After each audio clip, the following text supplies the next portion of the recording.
Olá, amigos. Na aula de hoje vamos tratar da literatura romântica.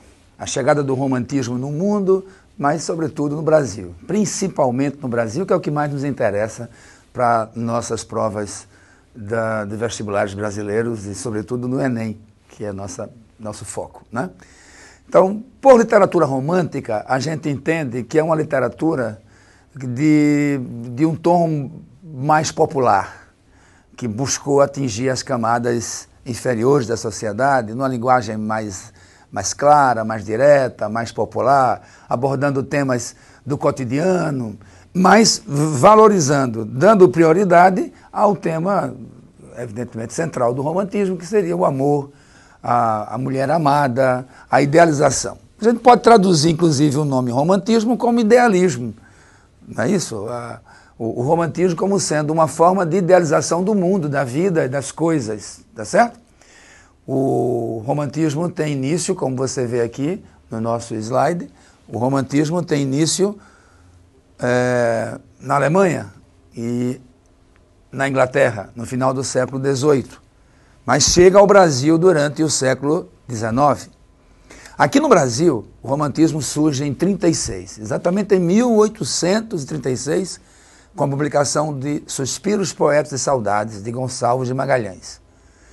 Esta obra serviu para serve de marco inicial para o movimento romântico no Brasil, mas ele não representa exatamente o movimento na sua plenitude. A gente percebe que o Magalhães ainda é o escritor preso ainda ao modelo clássico em alguns momentos de sua obra, apesar de fazer uma invocação da poesia romântica, de divulgar o ideal romântico e ser, na verdade, o nosso grande anunciador do movimento no Brasil, ter sido o pioneiro, mas ele ainda apresenta traços ligados ao movimento anterior, ao neoclassicismo. Os autores que se seguem, quer dizer, os poetas que vêm logo em seguida, é que a gente percebe que beberam mais na fonte romântica. Eles, me parece que pela idade, me parece que pelo momento que viviam daquela grande profusão de movimentos literários que buscavam a liberdade de expressão, a liberdade de sentimentos, me parece que eles comungam melhor desse espírito romântico bem mais do que o Gonçalves de Magalhães. Mas fica para a gente a informação como marco inicial. Suspiros, Poetas e Saudades para a gente é a obra inicial do romantismo no Brasil. Tá certo? A gente observa também que a característica principal da poesia romântica é a expressão plena dos sentimentos pessoais, com os autores voltados para o seu mundo interior, fazendo da literatura um meio de desabafo e de confissão. Observamos na literatura romântica uma característica que diferencia muito do movimento anterior, que foi o neoclassicismo. É essa tendência popular da literatura romântica, né? Você, quando fala de romantismo, é muito natural que se fale de romantismo pensando, por exemplo, eu vou ler um livro romântico, eu vou ler uma poesia romântica, necessariamente eu vou ler um livro falando de amor, de paixões. Evidentemente que esse tom, que essa temática volta sempre, né? Está sempre em torno da idealização do amor, etc. Mas não é exatamente isso que a gente entende, não é apenas isso que nós entendemos como literatura romântica. Quer dizer, eu gostaria até que você, antes de pensar em amor, em desilusão, em saudade, em idealização da mulher, da pátria, em tudo isso, você pensasse que o romantismo é, sobretudo, literatura popular. Traduz a palavra romantismo como popularização da literatura. Você vai perceber agora a literatura saindo do ambiente aristocrático, né? Do ambiente do alto nível intelectual, aquela literatura carrancuda, técnica, fria, buscando a perfeição formal, para uma literatura mais descontraída, que falasse num tom mais popular, que chegasse mais próximo do povo. É essa a primeira informação, diria, a primeira visão que eu gostaria que vocês tivessem sobre a literatura romântica. para que depois a gente fosse entender que o amor, os temas amorosos, as confissões pessoais, evidentemente seriam de início, né, de maior agrado para esse público popular, tá certo? Então vamos ver agora, na literatura romântica, a vida passa a ser encarada de um ângulo pessoal, em que se sobressai um intenso desejo de liberdade. Então, voltando para aqui, para a telinha, a gente observa que na literatura romântica a bandeira principal é a liberdade de expressão, a liberdade de sentimento, a liberdade na forma, a liberdade no trato dos temas, da diversidade temática do romantismo. Então existe um sentimento muito grande, muito profundo da liberdade de expressão. Essa também é uma outra marca importante para que você entenda a literatura romântica. Quer dizer, o escritor romântico, ele não se apega a normas, às regras, às técnicas, ele busca, a imaginação tem asas, né? Então, quanto mais eu imagino, quanto mais eu sinto, quanto mais eu penso, quanto mais eu idealizo, então é melhor para a minha obra. Quer dizer, há uma busca incessante dessa liberdade de expressão e de sentimentos, tá certo? E evidentemente, com tanta busca de liberdade pela forma, pela temática, evidentemente que a técnica começa a ser muito questionada. Quer dizer, aquele rigor formal do clássico, agora a gente troca por esta maneira amena de escrever, quer dizer, buscando essa compulsividade do sentimento, tá certo? Vamos voltar aqui à telinha. As principais características, eu diria que as características gerais, aquela que poderia ser percebida na maioria das obras literárias, né?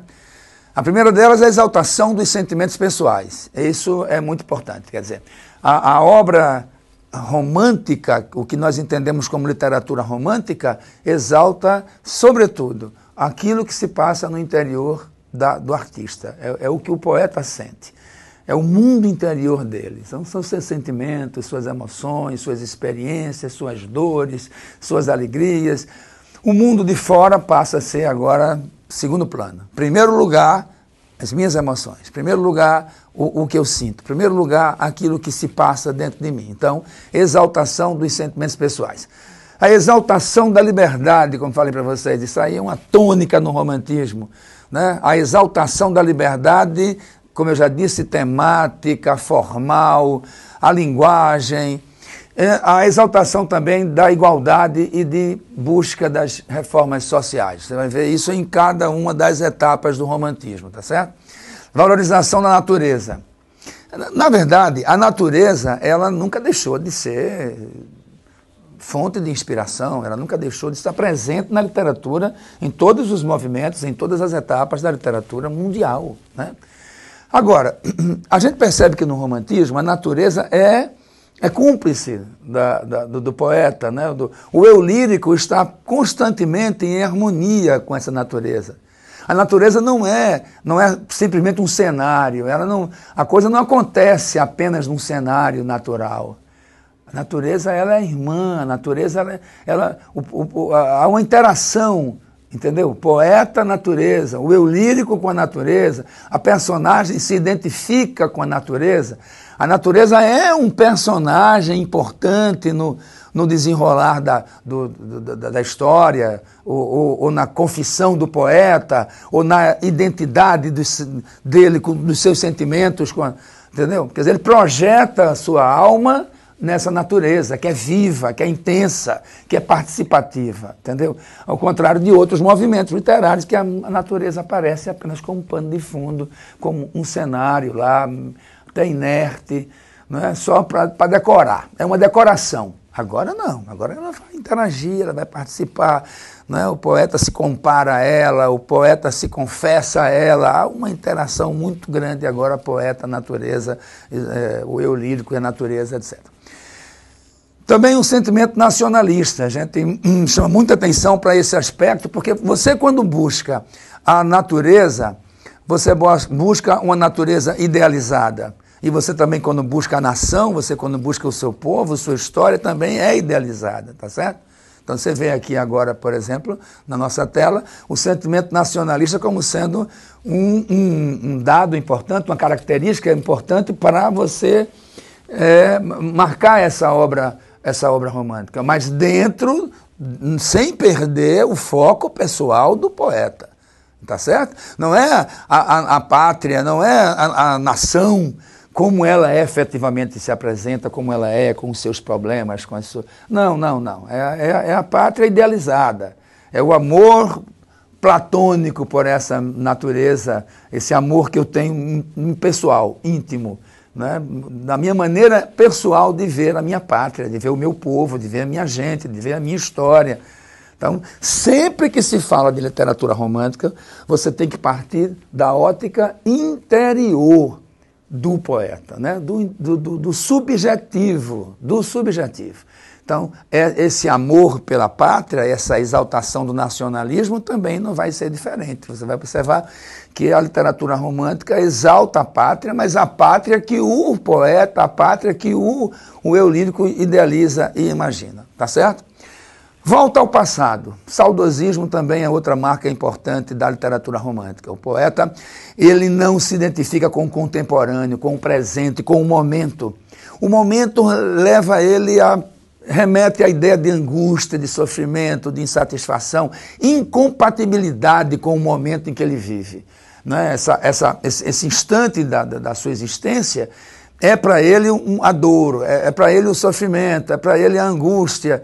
Ele é idealista demais, então ou ele vive no mundo futuro, idealizando esse futuro, ou ele tem saudade do passado, mas ele não se percebe que ele não tem uma grande identificação com o momento que ele vive, com essa existência dele.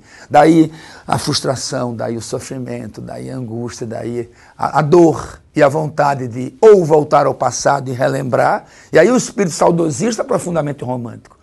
Ou então idealizar esse futuro, imaginar esse futuro, como seria bom se fosse da maneira como eu idealizo, como eu imagino, como eu sonho, como eu gostaria que fosse. Tá certo? Então, vemos aqui na tela a volta ao passado, quer dizer, como sendo uma marca importante, uma característica de grande parte das obras do romantismo. E, por fim, a religiosidade, né? Por fim, Deus como centro de tudo. Você percebe que, inclusive, faz parte desse saudosismo, você podia fazer uma conexão, uma aproximação dessas duas características. Quer dizer, quando ele volta ao passado, ele volta também ao passado naquela visão mais conservadora da religião, né? Uma visão de Deus como Deus, o centro do universo, Deus como sendo o que me guia, o que me orienta, o que me dá força, o que me motiva a viver e ao mesmo tempo me motiva a morrer, porque a morte passa a ser uma coisa importante para mim e bonita e lírica. A morte passa a ser uma atitude, morrer é romântico, porque eu agora estarei mais próximo de Deus e essa minha fé me alimenta, quer dizer, essa fé me dá essa força, para essa motivação para a morte, né? E você vai ver em algumas fases do romantismo, sobretudo no nosso caso na poesia da segunda geração, a obsessão pela morte, a busca pela morte, justamente fundada nessa fé, né, em Deus. Daí o teocentrismo tem seus tentáculos, né, na volta ao passado. Tem essa pátria linda que eu tenho é presente de Deus, esse amor que eu sinto também é presente. Então tudo é justificado a partir de Deus, então do teocentrismo, Deus como centro de tudo, tá certo? Então, continuando, o romantismo ele tem várias fases, porque o romantismo foi um movimento muito amplo, né? Ao contrário de outros movimentos brasileiros que tiveram uma fasezinha, foram muito curtos, o romantismo tem a gente pode dizer até, eu não corro nenhum risco de dizer a vocês que ainda não acabou. Você percebe que ainda hoje ele se manifesta em todas na pintura, na música popular, por exemplo. Ele vai tomando formas diferentes de cada época. Essa época tem uma característica diferente daquela, mas ele vai se arrastando. Tem momentos que ele está mais aflorado, momentos que a razão parece que predomina. Mas, de alguma maneira, esse romantismo que a gente entendeu, né, que começa nessa fase, ele vem durante todo o século XIX, permanece no século XX com outros nomes, com outras caras, mas é o mesmo romantismo que começou lá no começo do século XIX, tá certo? E é por essa razão, então, que a gente divide a poesia romântica em 3 fases. Então, vejam a primeira fase, vamos aqui na telinha. A primeira fase a gente agrupa os poetas nacionalistas, os chamados também de indianistas. Os que valorizaram o elemento nacional, quer dizer, valorizou temas ligados à pátria, à natureza brasileira, à história brasileira, né, os tipos brasileiros e, evidentemente, destacamos o índio, né, são os fatos históricos. O índio é o nosso personagem histórico da maior importância. A vida do índio, sua cultura, suas tradições, suas lutas. Então, os fatos históricos e a vida do índio, que era apresentado como um bom selvagem, portanto, o símbolo cultural do Brasil. Destacaram-se nesta fase os seguintes poetas: Gonçalves Magalhães, Gonçalves Dias, Araújo Porto Alegre, Teixeira e Sousa. Esses escritores, claro que ao lado de Gonçalves Dias, todos eles ficam meio apagadinhos, né? Eles não tiveram a mesma popularidade, não foram tão aclamados pelo povo como Gonçalves Dias foi. Então, por isso que normalmente quando se fala da primeira geração romântica, a gente destaca o Gonçalves Dias. Sobretudo porque o indianismo o principal indianismo brasileiro está na obra do Gonçalves Dias. Foi ele que divulgou, foi ele que melhor construiu versos e poemas, e a grande obra indianista brasileira está na mão do Gonçalves Dias na poesia, né? Na poesia, é bom lembrar isso. Quem fez poesia indianista foi Gonçalves Dias. O indianismo na prosa fica na competência do José de Alencar, que falaremos depois dele, tá certo? Ok, vamos para a telinha mais uma vez. A segunda fase é a chamada Mal do Século, a geração influenciada pelo Lord Byron, por isso byroniana. É uma fase ultra-romântica. Valorizou os temas amorosos levados ao extremo e as poesias são marcadas por um profundo pessimismo. Valorização da morte, tristeza, uma visão decadente da vida, da sociedade. Você vai perceber agora, por exemplo, que é uma geração meio gótica, né? Então é uma geração que está se sentindo mal no meio em que vive, quer dizer, isso aqui não me pertence, né? Esse espaço não me pertence, essa época não é minha, né? Há uma incompatibilidade profunda com a existência. A sociedade não me traz nenhuma forma de prazer, o cotidiano não me satisfaz, então aí a angústia, daí o profundo pessimismo que essa geração apresenta em suas obras. Você percebe, por exemplo, que há uma busca da morte como fuga dessa realidade que não me satisfaz, dessa realidade que me angustia, essa realidade que não é a minha, quer dizer, eu não me identifico, eu não me vejo neste mundo. E aí a fuga, a morte como uma fuga, como escape, né? Então o escapismo aí é a morte, que ele usa como sendo uma forma de realizar-se espiritualmente. Até a mulher amada é vista como a virgem dos seus sonhos. A mulher está nos seus sonhos, na sua imaginação, ou morta, quer dizer, para que após a vida eu possa me realizar amorosamente com essa virgem que idealizei, que sonhei. Porque aqui na Terra eu não vou encontrar, não vou me identificar com esse amor material, tá certo?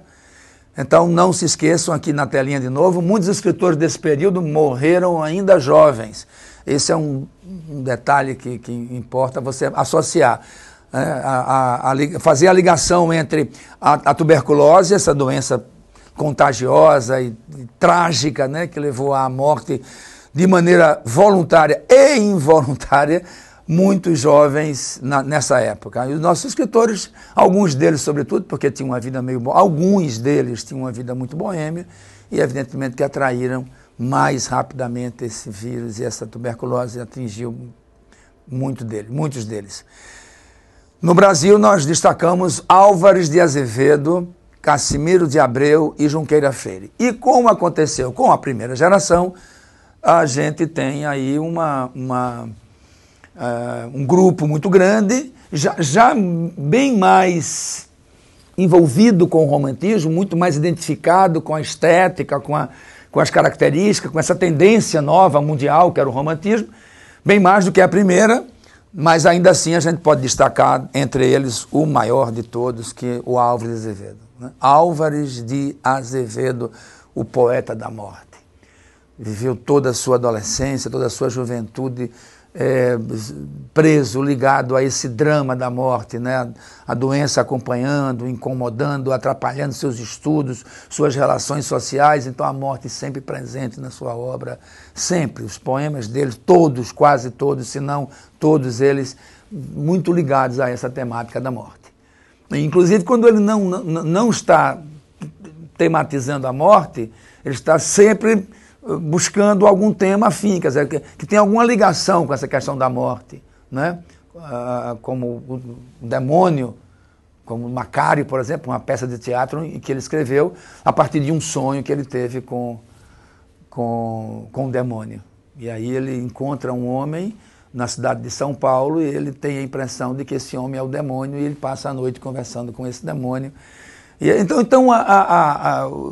esse grupo, esse momento agora, é um momento muito gótico, de muita tristeza, muito escuro, muito tenebroso, não é? Como se fosse um profundo, como eu já disse lá em cima, né? No ultra-romantismo, da volta àquela coisa nebulosa, escura do romantismo medieval, tá certo? Passando então para a terceira fase, nós observamos que a terceira fase agora foge, eu não vou dizer completamente, radicalmente, mas agora você percebe identificar com clareza uma juventude muito mais preocupada com a questão social, muito mais preocupada com a pátria, mas não aquela pátria da primeira geração, aquela pátria idealizada, vista pela ótica subjetiva e idealista do poeta, mas a pátria mais concreta, mais real. A pátria indignada, eu diria que essa seria a palavra ideal, a pátria indignada com os problemas sociais, quer dizer, e sobretudo a escravidão, né? E nesse grupo agora da poesia social, nesse grupo agora da poesia menos idealista, a gente vai destacar o grande poeta baiano Castro Alves, tá certo? Castro Alves teve uma grande experiência universitária aqui no Recife, seu ideário abolicionista foi fomentado, nasceu aqui nos bancos da Faculdade de Direito do Recife, e os primeiros movimentos em favor da abolição, né? E contra a escravatura, o Castro Alves teve a experiência no Recife, tá ok? Então, por isso que foi uma poesia marcada por crítica social. Castro Alves foi o grande poeta dessa geração, um abolicionista, representou muito bem essa fase, e, inclusive, no seu poema Navio Negreiro, ele faz uma crítica de forma direta à escravidão. Navio Negreiro, sua obra principal, talvez a obra mais popular do Castro Alves, mais conhecida por todos nós. Tá certo? Então, até mais, muito obrigado e voltaremos na próxima aula, continuando a segunda fase do romantismo.